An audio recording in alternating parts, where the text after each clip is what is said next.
دیندار تو اسے کہتے ہیں آخری وقت تک اپنے دین کے ساتھ چمٹا رہے، آخری وقت تک اپنے ایمان پہ مضبوط رہے، آخری وقت تک رب ذوالجلال کی قسم ادھر دم نکل رہا ہو ادھر تلاوت ہو رہی ہو۔ کتنا خوش نصیب ہے وہ آدمی، ادھر دم نکلے ادھر کلمہ زبان پہ آ جائے۔ کتنا خوش نصیب ہے وہ آدمی، آخری نماز بھی ادھر جماعت سے ادا کی ادھر بلاوا آ گیا۔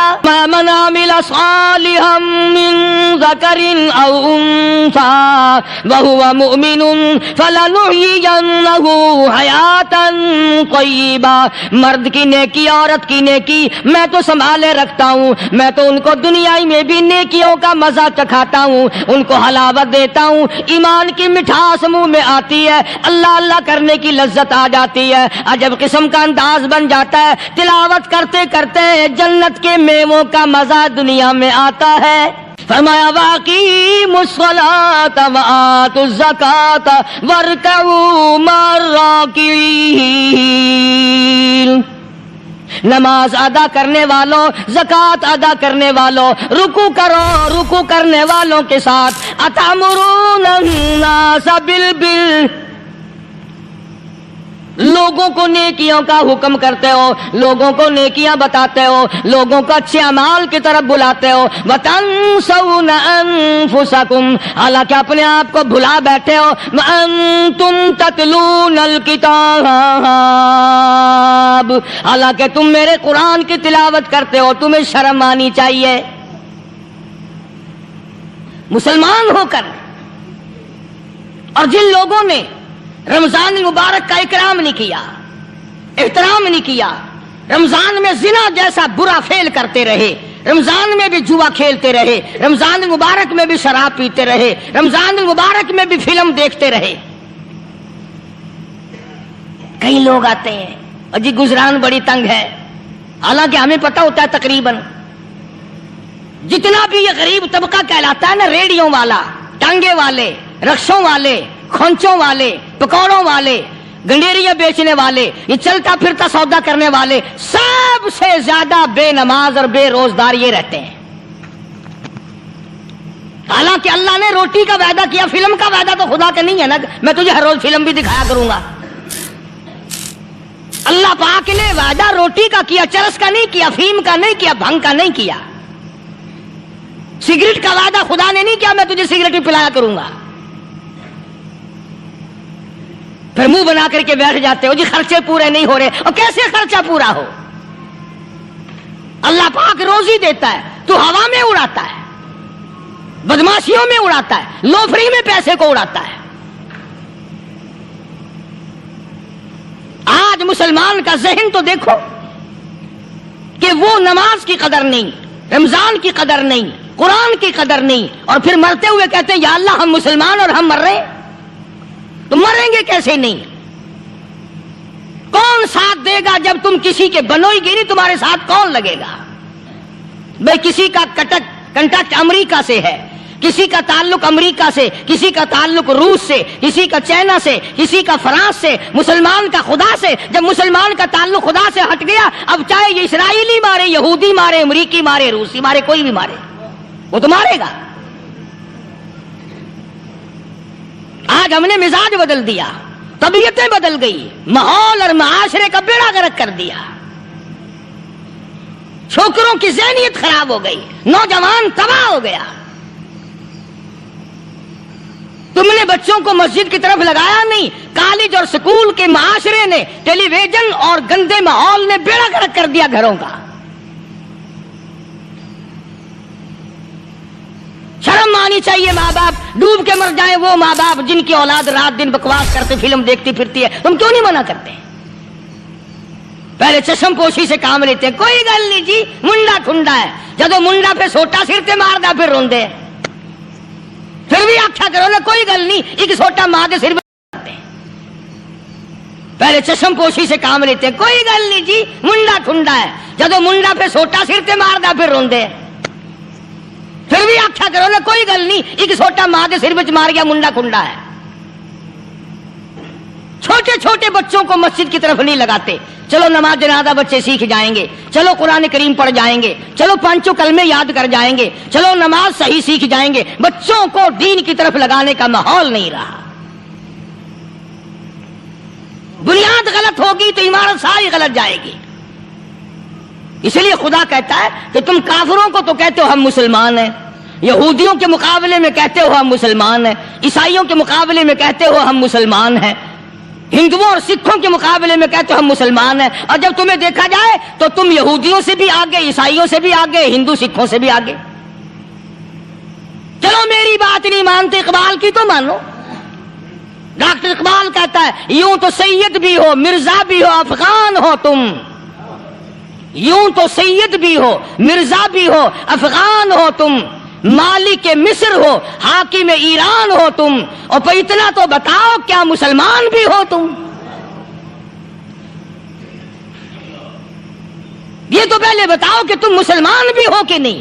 مسلمان یوں ہوا کرتے, آنکھ مسلمان والی نہیں, زبان مسلمان والی نہیں, ہاتھ مسلمان والا نہیں, دل مسلمان والا نہیں, نیت مسلمان والی نہیں. یہ مسلمان نہیں ہے. صحابہ اکرام رضوان اللہ تعالی علیہ مجمعین, اللہ تعالیٰ کی کروڑ رحمت نازل ہو حضرات صحابہ اکرام کی قبروں پہ. دربار رسالت ہے, سب کہہ دو صلی اللہ علیہ وسلم. سبحان اللہ, کتنے خوش نصیب تھے وہ لوگ جو محمد کریم صلی اللہ علیہ وسلم کی مجلس میں بیٹھا کرتے تھے. کانوں میں آواز آتی تھی مصطفیٰ کریم کی, دیدار ہوتا تھا امام الانبیاء کا. کتنے خوش نصیب تھے یہ لوگ.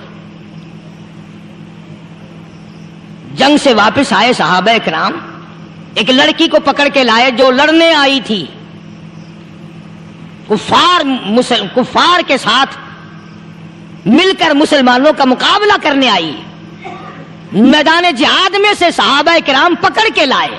قیدی ہے, کافرہ عورت ہے, غیر مسلم ہے. شہنشاہ کائنات حضرت محمد الرسول اللہ صلی اللہ تعالی علیہ وسلم کے دربار میں لا کے بٹھا دیا. ننگے سر ہے, ننگے منہ ہے, ننگے ہاتھ پیر ہیں. اللہ اکبر. کبھی آپ نے سوچا نہیں کہ تو کتنے بڑے نبی کا امتی ہے, کتنے بڑے سردار کا غلام ہے.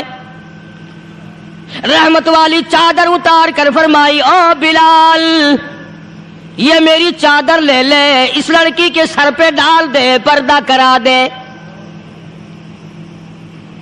عرض کیا گیا کسی کافر کی لڑکی ہے, یہودی کی لڑکی ہے, عیسائی کی لڑکی ہے, غیر مسلم کی لڑکی ہے, میدان جہاد سے گرفتار کر کے لائی گئی, قیدی لڑکی ہے, لڑنے آئی تھی, مارنے آئی تھی, اسلام کی دشمن ہے, دین کی دشمن ہے, قرآن کی دشمن ہے, مذہب کی دشمن ہے, خدا اور اس کے رسول کی دشمن ہے. اللہ تعالیٰ کے نبی حضرت محمد کریم صلی اللہ علیہ وسلم نے فرمایا او لوگو ٹھیک ہے, لڑکی کافر کی ہے, کفر کی حالت میں پلی ہے, کفر پھیلانے آئی ہے, کفر کو بچانے آئی ہے, اسلام کا مقابلہ کرنے آئی ہے, اسلام کو مٹانے کے لیے آئی ہے, پر اے میرے دیوانوں یہ تو بتاؤ اپنے باپ کافر کے دربار میں بھی ننگے سر بیٹھے اور میں کالی کملی والے کے دربار میں بھی ننگی بیٹھے.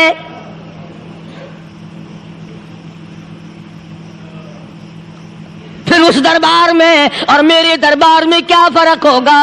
وہ کافر کا دربار ہے, یہ شہنشاہ کائنات کا دربار ہے, رحمت للعالمین کا دربار ہے, ساقی کوثر کا دربار ہے, شافی محشر کا دربار ہے, اللہ کے محبوب کا دربار ہے, آمنہ کے در یتیم کا دربار ہے, فاطمہ الزہرا کے ابا کا دربار ہے. اور بلال جلدی کر, میرے دربار میں کافر کی بیٹی آئے, میں اس کا بھی پردہ کروں گا.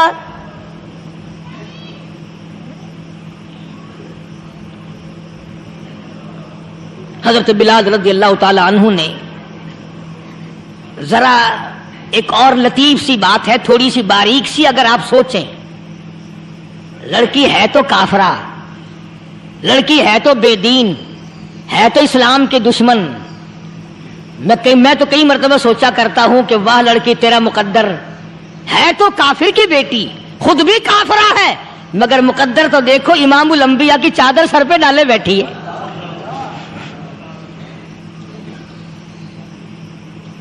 کہاں سوچیں یہ چیزیں ہم؟ ہمارے دماغ یہاں تک کہاں رسائی کرے. آمین. میرا تو دل چاہتا اگر میں ہوتا اس کافر بیٹی کی پاؤں دھو کر پی لیتا. تو ایڈی مقدروں والی, تو اینی خوش نصیب, ابھی ابھی قیدی بن کر آئی, ابھی ابھی ہاتھوں میں ہتکڑی تھی, اور ابھی ابھی سر پہ رحمت دو عالم کی رحمت والی چادر ہے. اور پھر آپ نے پوچھا اب تو کیا چاہتی ہے, کیا چاہتی ہے؟ اللہ اکبر.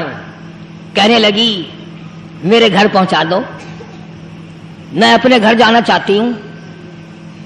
دو نوجوان صحابہ کو بلایا, فرمایا کہ انسانی رشتے کا تقاضا ہے, لڑکی نے ہم سے پناہ مانگی اور اپنے گھر جانا چاہتی ہے, ہم نے اس کو معاف کر دیا, جاؤ گھر چھوڑاؤ. اب گھر پہنچانے کا مطلب یہ تو تھا نہیں کہ حسین گائی پہنچا دو, دولت گیٹ پہنچا دو, خدا جانے کتنی دور گھر ہوگا, لڑنے جو آئی تھی. یوں لکھا ہے علماء اکرام نے, ذرا توجہ کریں. اور سچی بات تو یہ ہے, اپنے دامن میں بھی ہاتھ مار کے دیکھو کہ ہم کیسے ہیں. محمد الرسول اللہ صلی اللہ علیہ وسلم کے دو جوان دیوانے ساتھ ساتھ اس کے چلتے ہیں, ایک ادھر چل رہا ہے ایک ادھر چل رہا ہے. جنگل کا راستہ ہے, رات بھی راستے میں آئی ہے. نوجوان لڑکی کا بیان ہے, اپنے بھائی کو جا کے کہتی ہے یہ دونوں جوان میری ساتھ راستہ چلتے آئے, میری ساتھ سفر طے کرتے آئے, پر اے میرے بھائی جان, رب کائنات کی قسم مجھے تو یوں معلوم ہوتا تھا دونوں اندھے چل رہے.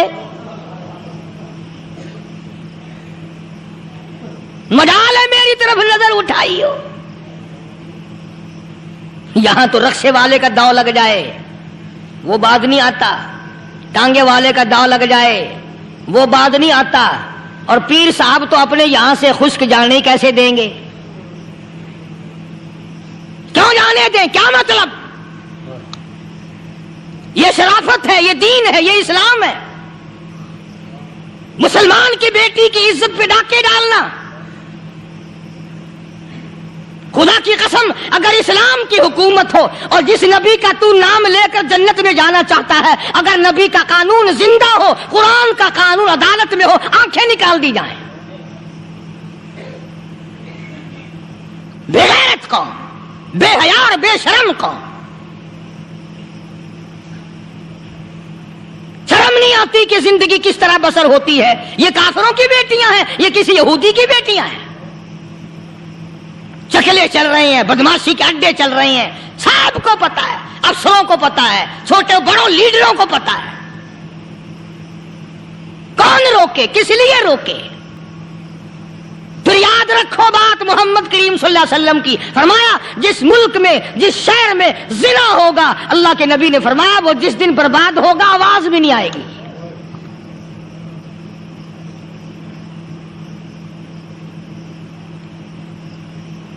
مسلمانوں کے یہاں سے ہو کر دربار نبوت سے چل کر رحمت دو عالم صلی اللہ تعالی علیہ وسلم کی چادر اوڑھ کر لڑکی اپنے گھر پہنچی. بھائی نے پوچھا بتا مسلمانوں نے تیری ساتھ کیا برتاؤ کیا؟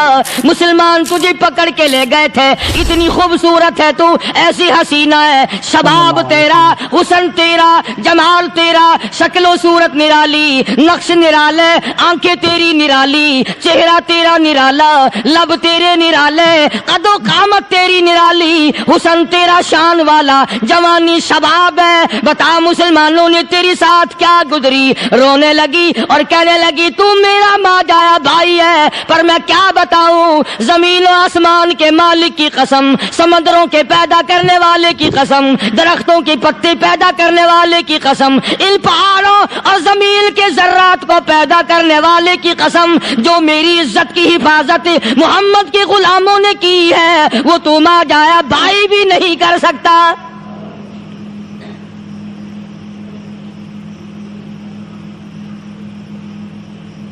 صداقت صداقت ہوتی ہے, حقیقت حقیقت ہوتی ہے, چھپتی تو نہیں. کاغذ کے پھولوں سے خوشبو کیسے آئے گی؟ پلاسٹک کے پھول گلاب کے بنا کر سرانے میں لگانے تو آسان ہے, مگر گلاب کی خوشبو نہیں تم لا سکتے.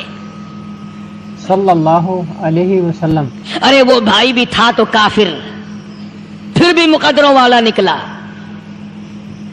انہوں نے تو کفر چھوڑ دیا، اور ہم سے ریت نہیں چھوٹتی، رسمیں نہیں چھوٹتی، ہم سے شرک نہیں چھوٹتا، ہم سے بدعات نہیں چھوٹتی. بھائی کہتا ہے بہن کو، توجہ کرو. کبھی دنیا میں انصاف کی بات کرنے والے لوگ بھی زندہ تھے.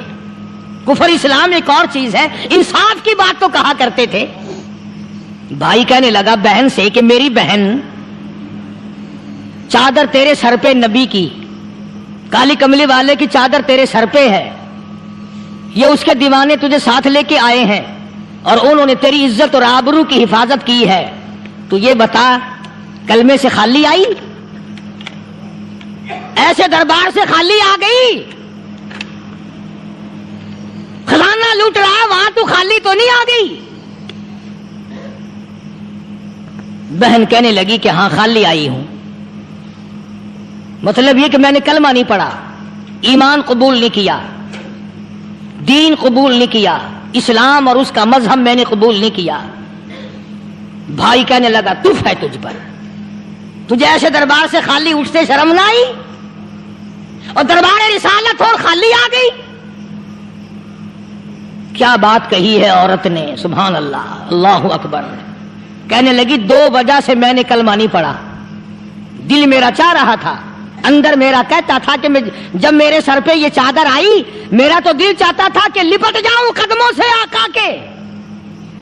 بھائی میرا دل چاہتا تھا میں کھڑی ہو جاؤں دربار میں اور یوں کہوں میرا دل ہو تیرا گھر ہو، میرا دل ہو تیرا گھر ہو، تیرا در ہو میرا سر ہو. تمنا مختصر سی ہے مگر تمہید طولانی. میں نے کلمہ 2 وجہ سے نہیں پڑھا. پہلی وجہ تو یہ کہ جب تو سنتا، تجھ تک یہ بات پہنچتی کہ میری بہن نے کلمہ پڑھ لیا، تو شاید تیرے دماغ میں یہ بات نہ آ جائے کہ میری بہن سے مسلمانوں نے زبردستی کلمہ پڑھوایا ہوگا.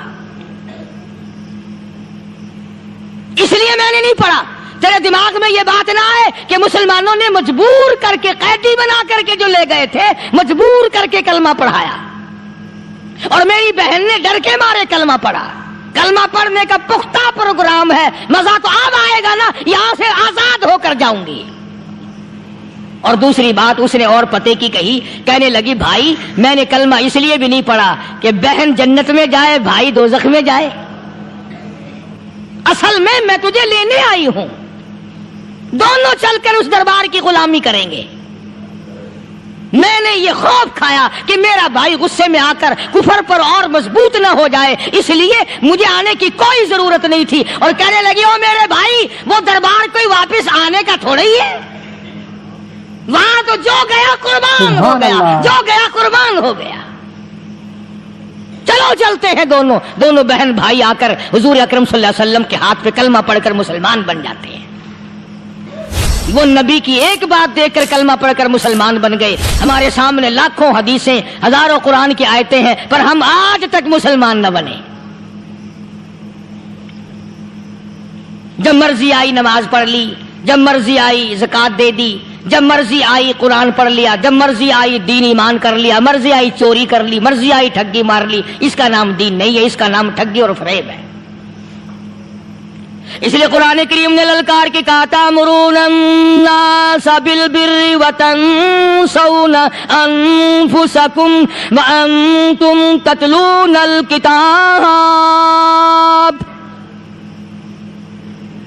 دوسروں کو اسلام کا نام لیتے ہو، دوسروں کے سامنے مسلمان بنتے ہو، حالانکہ تم کتاب پڑھتے ہو اللہ کی. افلا تعقلون، سوچتے کیوں نہیں ہو کہ تم کدھر چلے ہو؟ کیا پروگرام بنائے بیٹھے ہو؟ زندگی کا لاہ عمل یہ تو نہیں ہونا چاہیے جو تم نے بنایا ہوا ہے. اور آگے فرمایا تأمرون الناس بالبر وتنسون انفسکم وانتم تتلون الکتاب افلا تعقلون واستعینوا بالصبر والصلاة. اگر تکلیف آئے، پریشانی آئے، کوئی مصیبت آئے تو صبر اور نماز کے ساتھ قائم رہو، یعنی صبر نماز کے بغیر حاصل نہیں ہوگا، اور نماز قبول ہوگی تو صبر خود بخود آ جائے گا۔ چنانچہ اللہ والوں کی زندگی کا مطالعہ کرو، کتابیں اور حالات پڑھ کر کے دیکھو کہ انہوں نے ساری عمر میں ایک ایک نماز بھی ضائع نہیں ہونے دی، تمام عمر میں ایک ایک نماز ضائع نہیں ہونے دی۔ اور ہم لوگوں کی جوانی یوں ہی بیت جاتی ہے، جوانی یوں ہی گزر جاتی ہے۔ اسی کو کہتا ہے کہ کچھ نہ پرواہ کی میرے دین کی، آج میں تمہاری پرواہ کیسے کروں؟ وَإِنَّهَا لَكَبِيرَةٌ إِلَّا عَلَى الْخَاشِعِينَ۔ اللہ پاک خود فرماتے ہیں کہ نماز بھاری نہیں، نماز مشکل نہیں، نماز پڑھنا کوئی تکلیف نہیں، مگر ان لوگوں کے لیے، ان لوگوں پہ کوئی مشکل نہیں جو اللہ سے ڈرنے والے ہیں، اللہ کے خوف کو دل میں بسانے والے ہیں، جن کا یقین ہے کہ موت آئے گی اور اللہ کے یہاں جا کر کے میں نے منہ دکھانا ہے، ایک دن خبر میں جانا ہے، حشر نشر نے بھی آنا ہے، قیامت نے بھی آنا ہے، جس کا ان تمام چیزوں پہ یقین ہے۔ اللہ فرماتے ہیں الا علی الخاشعین، ڈرنے والے کے لیے تو کوئی چیز نہیں، اور جو نہیں ڈرتا اس کے لیے تو پہاڑ ہے نماز پڑھنا۔ صحابہ کرام نے تو ایسی ایسی نمازیں پڑھی۔ صحابی ہے مدنی کریم صلی اللہ علیہ وسلم کا، اپنے باغ میں نماز پڑھ رہا ہے، گنجان باغ ہے کھجوروں کا، کھجوروں کا باغ پکا کھڑا ہے، صحابی نماز پڑھ رہا ہے۔ ایک پرندہ کبھی ادھر سے آتا ہے کبھی ادھر جاتا ہے، گنجان باغ ہے، وہ نکلنا چاہتا ہے، پرندے کو راستہ نہیں ملتا، تو دوران نماز صحابی کی نظر پرندے پہ لگ گئی۔ دوران نماز صحابی کی نظر، وہ پھڑک پھڑک جو کرتا تھا نا، کبھی ادھر کبھی ادھر، صحابی کی نظر پرندے پہ لگ گئی، نماز میں بھول گیا۔ بس اتنی سی بات ہوئی، آیا دربار رسالت میں اور کہنے لگا یا رسول اللہ وہ سارا باغ لے کر اسلام میں وقف کر لو، جس باغ کی وجہ سے میری نماز خراب ہو جائے میں وہ باغ ہی نہیں رکھتا۔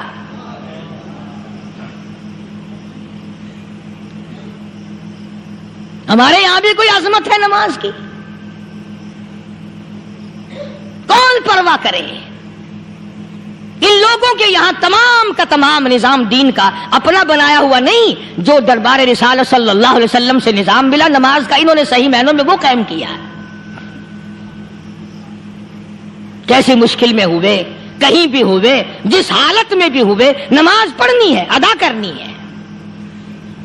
چنانچہ ان کی نمازوں میں اتنی برکت تھی، سیدنا امیر معاویہ رضی اللہ تعالی عنہ کی حکومت ہے، صحابہ اکرام ابھی زندہ ہیں، افریقہ کے گھنونے جنگل میں، بہت بڑے صحرا میں چھاونی بنانے کا پروگرام بنایا، بڑے جنگل ہیں، بڑے درخت ہیں، بڑی بھیڑ بھاڑ ہے، بڑے جانور ہیں، شیر ہیں، چیتے ہیں، گھگیاڑ ہیں، بڑے بڑے موذی جانور ہیں۔ تو اس علاقے کے لوگوں نے بتایا کہ تم مار کھاؤ گے، یہاں تو بڑے بڑے جانور تمہیں کھا جائیں گے، تم یہ کیا سوچ کر آئے ہو؟ تمہیں یہ نہیں چھوڑیں گے، جانور کھا جائیں گے، تمہیں یہاں چھوڑی بناؤ گے؟ صحابہ کہنے لگے نہیں، ہمارے پاس ہتھیار ہے۔ کمانڈر کہنے لگا، ایک صحابی تھا حضور اکرم صلی اللہ علیہ وسلم کے زمانے کا دیدار کرنے والا، بڑا دیوانہ پروانہ، کمانڈر نے اسے حکم دیا تو 2 وضو کر، 2 رکعت نماز ادا کر، اور 2 رکعت نماز ادا کرنے کے بعد درخت پہ چڑھ جا، اور درخت پہ چڑھ کر یہ آواز لگا، او جنگل کے ہاتھیوں، او جنگل کے بھگیاڑوں، او جنگل کے شیروں، او جنگل کے موذی جانوروں، او ناگ وٹھوؤں، او سانپ بیچھوؤں، او فلاں جانوروں، او فلاں جانوروں، ہم غلام ہیں محمد عربی صلی اللہ تعالی علیہ وسلم کے، اور میں تمہیں حکم دیتا ہوں 24 گھنٹے کی اجازت ہے، 24 گھنٹے کے اندر تمام جنگل خالی مانگتا ہوں۔